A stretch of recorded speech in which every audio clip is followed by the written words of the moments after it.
All right, so far we've talked about how she's questioning things deep in her heart. She's questioning hate for mommy. What else is she questioning? How could she be furious? How could she hate? Why did she snap? Her anger. She's going back and reading her diary, isn't she? Yeah, I think so. And she's like, Anne, how could you be so hateful? Right? What date is this? This is today's date, or the date that we were talking about on January or December 29th. No, we're talking about January 2nd. January 2nd. Saturday. We're going on to January 5th. Okay. Yeah, you're correct. Yes, you are correct. All right, so this was Dear Kitty. She's rereading her book, and she's questioning all of it. Do you like my question mark with all that stuff in there?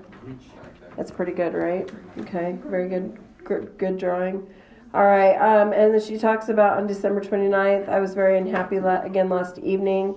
Granny and Lias came into my mind. So again, she is dreaming. Yes? Yes.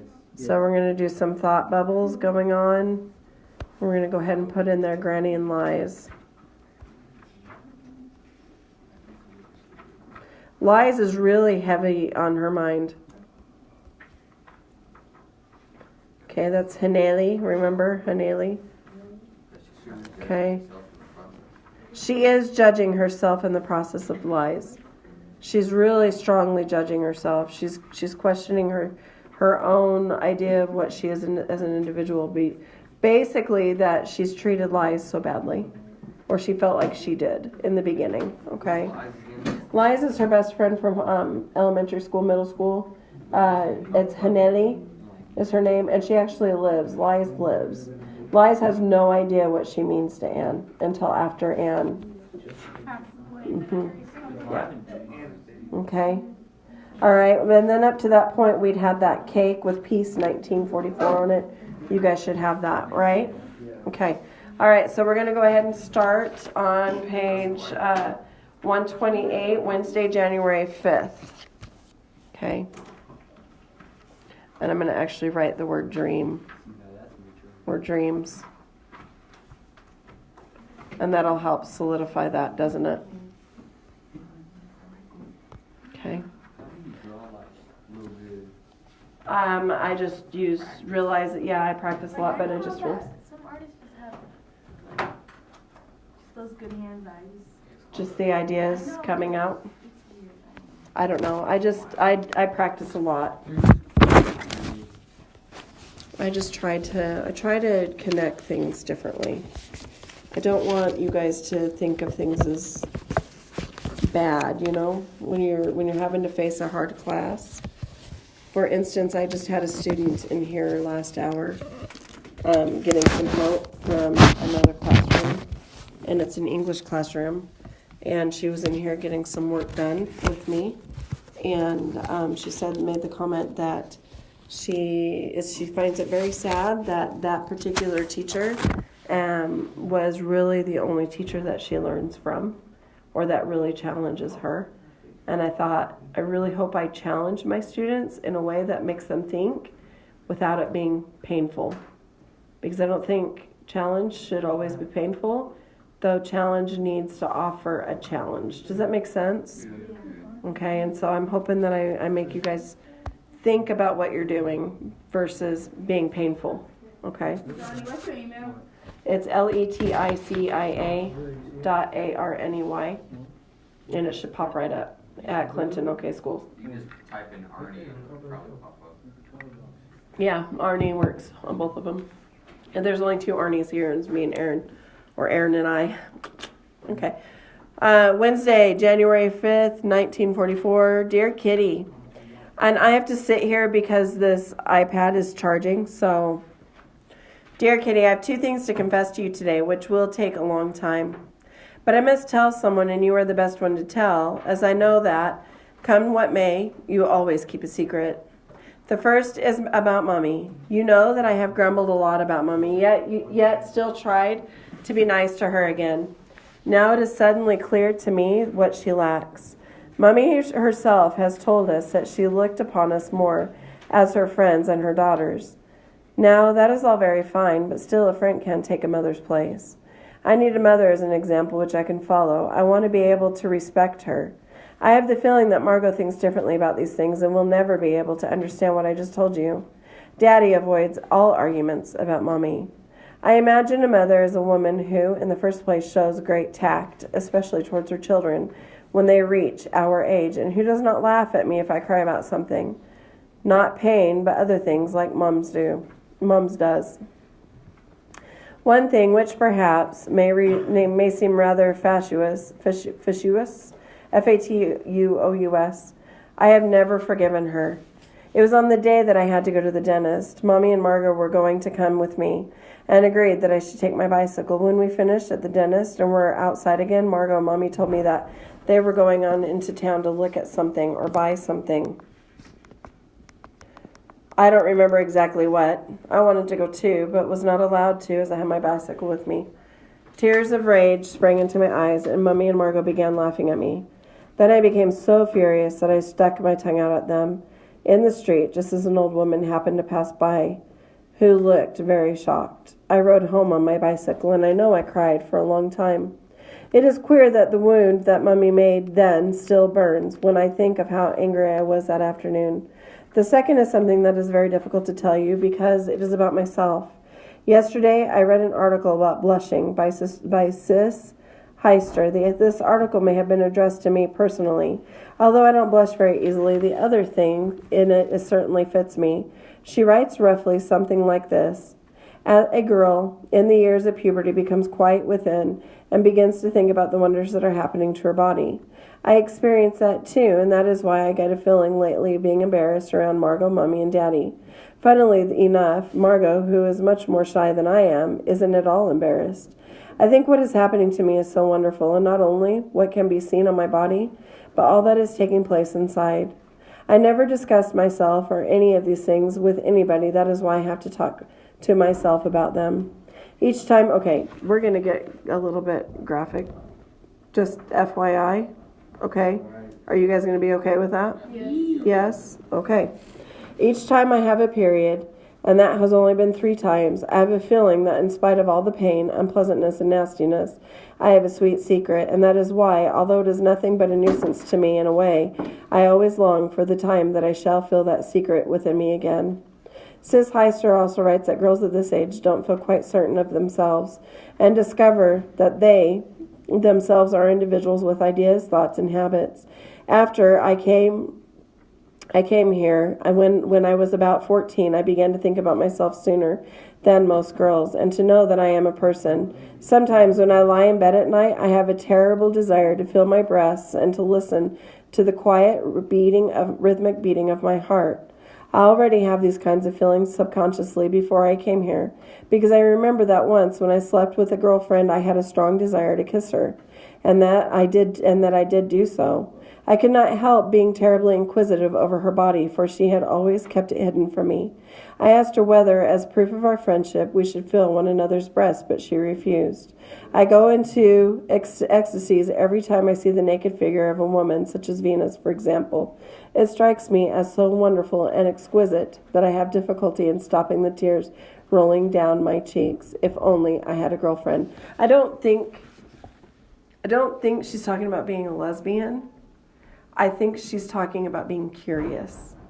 Okay? There's a curiosity that happens with growing, and you guys know this. You understand this, okay? And so because of this curiosity, like I don't think she's a lesbian, but I do think she's curious, and that's okay. It's part of growing up, okay? Sierra, will you do me a favor? Are you on computer? Because that's what it looks like from here.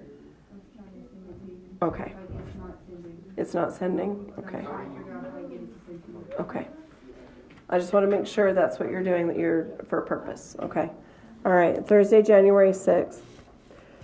Dear Kitty, my longing to talk to someone became so intense that somehow or another I took it into my head to choose Peter. Shh. If you're not on page 131, you need to be. Thank you. Okay. Sometimes if I've been upstairs into Peter's room during the day, it has always struck me to be very snug. But because Peter is so retiring and would never turn anyone out who became a nuisance, I never dared stay long, because I was afraid he might think me a bore. I tried to think of an excuse to stay in his room and get him talking, without it being too noticeable, and my chance came yesterday. Peter has a mania for crossword puzzles at the moment and hardly does anything else. I helped him with them, and we soon sat opposite each other at his little table, he on the chair and me on the divan. It gave me a queer feeling each time I looked into his deep blue eyes, and he sat there with that mysterious laugh playing around his lips. I was able to read his inward thoughts. I could see on his face that look of helplessness and uncertainty, how to behave, and at the same time a trace of his sense of manhood. I noticed his shy manner, and it made me feel very gentle. I couldn't refrain from meeting those dark eyes again and again, and with my whole heart I almost beseeched him. Oh, tell me, what is going on inside you? Oh, can't you look beyond this ridiculous chatter? But the evening passed and nothing happened except that I told him about blushing. Naturally not what I have written, but just so that he would become more sure of himself as he grew older. Hang on just a minute.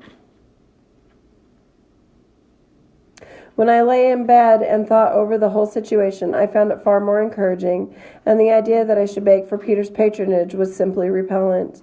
One can do a lot to satisfy one's longing, which certainly sticks out in my case, for I have made up my mind to go and sit with Peter more often, and to get him talking somehow or another. Whatever you do, don't think I'm in love with Peter, not a bit of it. If the Van Dans had had a daughter instead of a son, I should have tried to make friends with her too. I woke up at 5 to 7 this morning and knew at once, quite positively, that I had dreamt.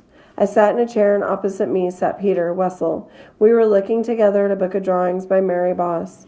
The dream was so vivid that I can still partly remember the drawings, but that was not all. The dream went on. Suddenly Peter's eyes met mine, and I looked into those fine velvet brown eyes for a long time. Then Peter said very softly, if I had only known, I would have come to you long before. I turned around brusquely because of the emotion was too much for me.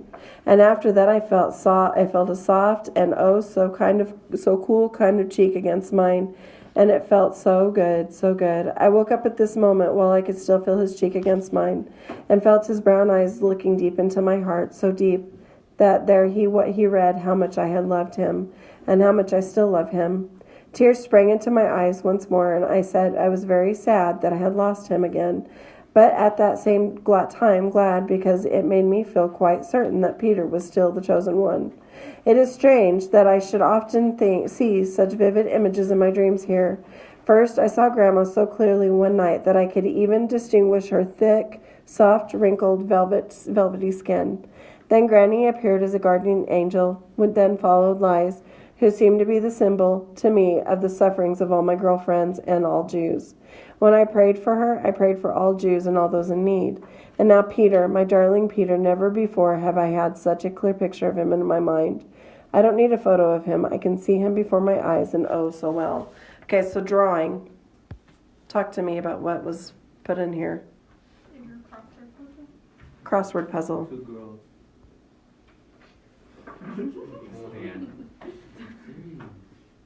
Well, That's a good Well, one. like you can put her head and like the little thought thing, and then have a girl there. a girl of just out of curiosity and a love and affection for her, Yeah. for her friend.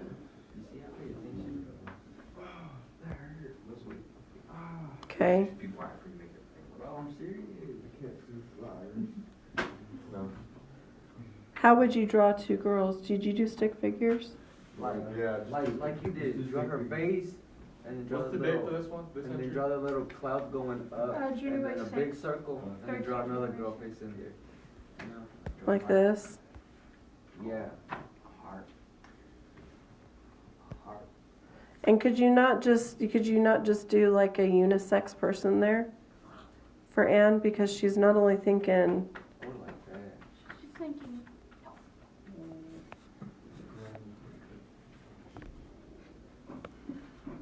okay. I feel She's thinking about her friends. I feel like this entry would go really perfect to the Hercules I won't say I'm in love. Okay. Peter. Lies. Again, lies. Lies represent something greater than just lies, doesn't she? What does she represent? What does she say?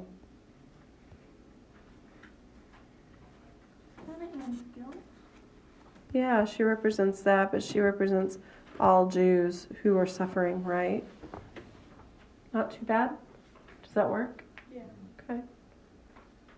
And I left that person in her thought as somebody who's not declared a sexuality, a girl or a boy, but just a person, okay? I did that on purpose. All right, so if I were to explain that, I could explain it as that. All right. Friday, January 7th, 1944. What a silly ass I am. I am quite forgetting that I have never told you the history of myself and all of my boyfriends. But she has, though she forgets that she hasn't said anything about anybody else. Yeah. When I was quite small, I was even still a kindergartner. I became attached to Carl Samson. He had lost his father, and he and his mother lived with an aunt. One of Carl's cousins, Ravi, was a slender, good-looking dark boy who aroused more admiration than a little, humorous fellow Carl, but looks did not count with me, and I was very fond of Carl for years. We used to be together a lot for quite a long time. But for the rest, my love was unreturned. Then Peter crossed my path, and in my childish way, I really fell in love. He liked me very much too, and we were inseparable for one whole summer. I can still remember us walking hand in hand through the streets together, he in a white cotton suit and me in a short summer dress. At the end of the summer holidays, he went to the first form in high school, and I into the sixth form of the lower school. He used to meet me from school, and vice versa, I would meet him. Peter was a very good-looking boy, tall, handsome, and slim, with an earnest, calm, intelligent face.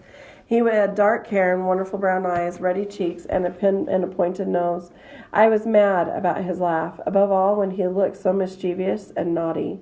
I went to the country for the holidays, and when I returned, Peter had in the meantime moved, and a much older boy lived in the same house. He apparently drew Peter's attention to the fact that I was a childish little imp, and Peter gave me up. I adored him so that I didn't want to face the truth. I tried to hold on to him until it dawned on me that if I went on running after him, I would soon get the name of being boy-mad. The years passed. Peter went around with the girls of his own age and didn't even look of saying hello to me anymore, but I couldn't forget him. I went to the Jewish secondary school. Lots of boys in our class were keen on me. I thought it was fun, felt honored, but was otherwise quite untouched. Then later on, Harry was bad about me. But as I've already told you, I never fell in love again. There's a saying, time heals all wounds, so it was with me. I managed that I had forgotten Peter, and that I didn't like him a bit anymore. The memory of him, however, lived so strongly in my subconscious mind that I admitted to myself sometimes that I was jealous of other girls, and that was why I didn't like him anymore. This morning I knew that nothing had changed. On the contrary, as I grew older and grew more mature, my love grew with me. I can quite understand now that Peter thought me childish, and yet it still hurt that he had so completely forgotten me. His face was shown so clearly to me, and now I know that no one else could remain with me like he does. I am completely upset by the dream. When Daddy kissed me this morning, I could have cried out, "Oh, if only you were Peter." I think of him all the time, and I keep repeating to myself the whole day, "Oh, Peter, oh, Peedle? Darling, darling Peedle." I don't know why she calls him Peedle, but okay. Who can help me now? I must live on and pray to God that he will let Peter cross my path when I come out of here, and that when he reads the love in my eyes, he will say, "Oh, Anne, if I had only known, I could have come to you long before." I saw my face in the mirror, and it looks quite different. My eyes look so clear and deep. My cheeks are pink, which they haven't been for weeks. My mouth is much softer. If I look as if I am happy, and yet there is something so sad in my expression, and my smile slips away from my lips as soon as it comes. I am not happy because I might know that Peter's thoughts are not with me, and yet I still feel his wonderful eyes upon me and his cool, soft cheeks against mine. Oh, Peedle, how will I ever free myself from your image? Wouldn't any other in your place be a miserable substitute? I love you, and with such great love that it can't grow in my heart anymore, but has to leap out into the open and suddenly manifest itself in such a devastating way. A week ago, even yesterday, if anyone had asked me which of your friends do you consider would be the most suitable to marry, I would have answered, I don't know, but now I would cry, Peter, because I love him with all of my heart and soul. I give myself completely. But one thing, he may touch my face, but no more. Once when we spoke about sex, Daddy told me that I couldn't possibly understand the longing yet. I always knew that I did understand it, and now I understand it fully. Nothing is so beloved to me now as he, my Peter. Yours, Anne.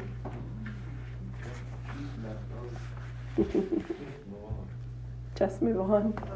Wednesday, January 12th, 1944. Dear Kitty, Ellie has been back a fortnight. Meep and Hank are away with their work for 2 days. They both had tummy upsets. I have a craze for dancing and ballet at the moment and practice dance steps every evening diligently.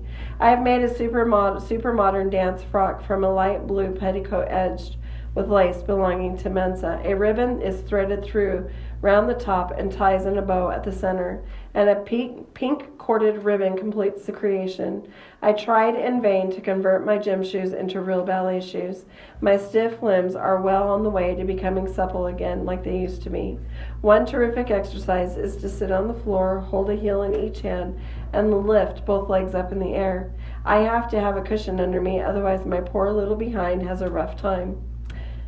Everyone here is reading the book, Cloudless Morn. Mommy thought it was exceptionally good. There are a lot of youth problems in it. I thought of myself rather ironically, take a bit more trouble with your own young people first. I believe Mommy thinks that there could be no better relationship between parents and their children, and that no one could take a greater interest in their child's lives than she. But quite differently, she only looks at Margot, who I don't think ever has had such problems and thoughts as I do. Still, I wouldn't dream of pointing out to Mummy that in the case of her daughters, it isn't at all as she had imagined, as she imagines, because she would be utterly amazed and wouldn't know how to change anyway. I want to save her the unhappiness it would cause her, because as I know that much, that for me everything would remain the same way.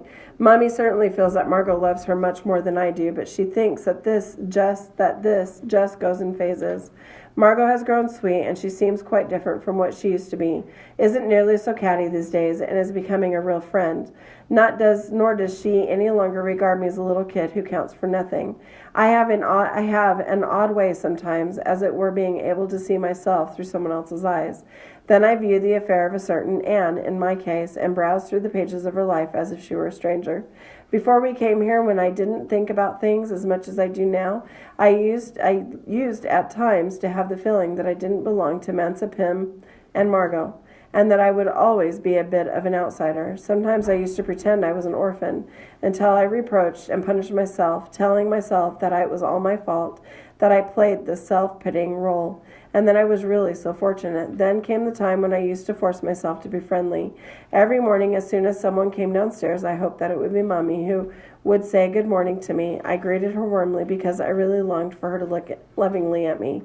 Then she made some remark or other that seemed unfriendly, and I would go off to school again, feeling thoroughly disheartened. On the way home, I would make excuses for her because she had had so many worries. Arrive home very cheerfully, chatter 19 to a dozen, until I became repeating myself, and left the room wearing a pensive expression, my satchel under my arm. Sometimes I decided to remain cross, but when I came home from school, I always had so much news that my resolutions were gone on the wind, and Mummy, whatever she might be doing, had to lend an ear to all my adventures. Then the time came once more when I didn't listen for footsteps on the staircase any longer, and at night my pillow was wet with tears. Everything grew much worse at that point. F and you know all about it. Now God has sent me a helper, Peter. I must clasp my pen and kiss it and think to myself, what do I care about the lot of them? Peter belongs to me, and no one else knows anything about it. This way I can get over all the snubs I receive. Who would ever think that so much can go on in the soul of a young girl? Yours, Anne. All right, so drawing on this one. Definite. Peter Wessel is huge on her mind right now, isn't he? Yep. Okay.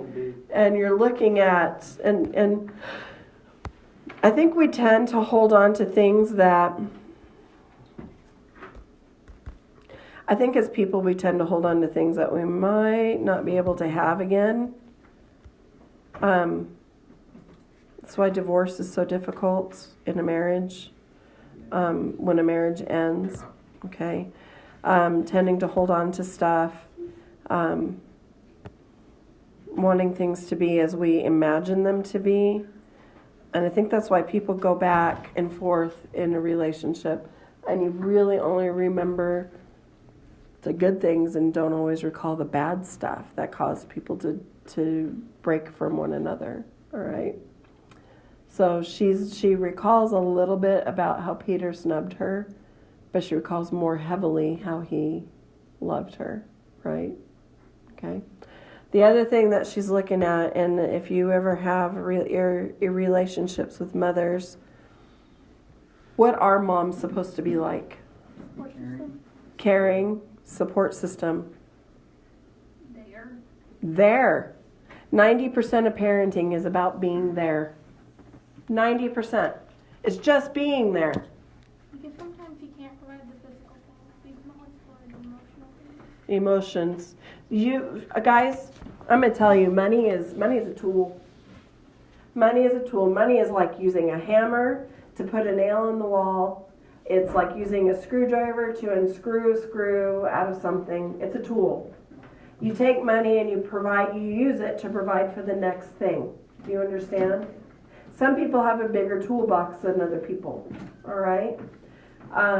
But money is very fluid. It goes in and out of your hands like water. Okay? It legitimately does. And those of you who are working understand that.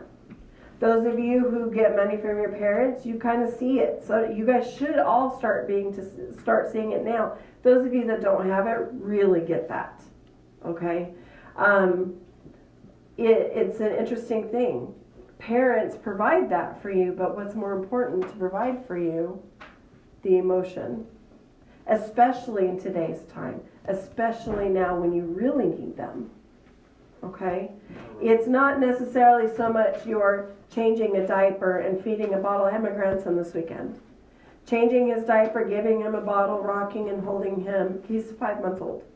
Okay? And being there physically for him like that will then shift into when he's a teenager and he has a question.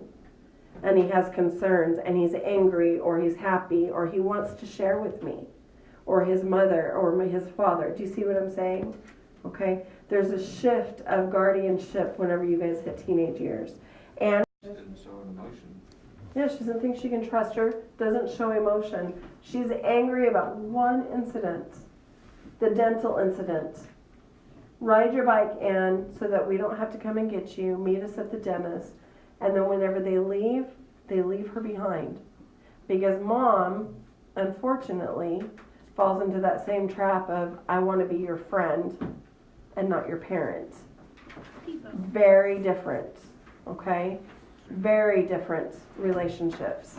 Because friends don't often tell you, no, you can't do this and you're grounded because you made a really stupid decision. Do you see? Okay? Make sense? Yeah. Yeah. Okay. All right, go ahead and put that up. Thank you, guys. Do we just keep these the same? Yes, you're going to keep those. You can put them in your folders over there, or you can put them in your backpacks. Don't lose them, though.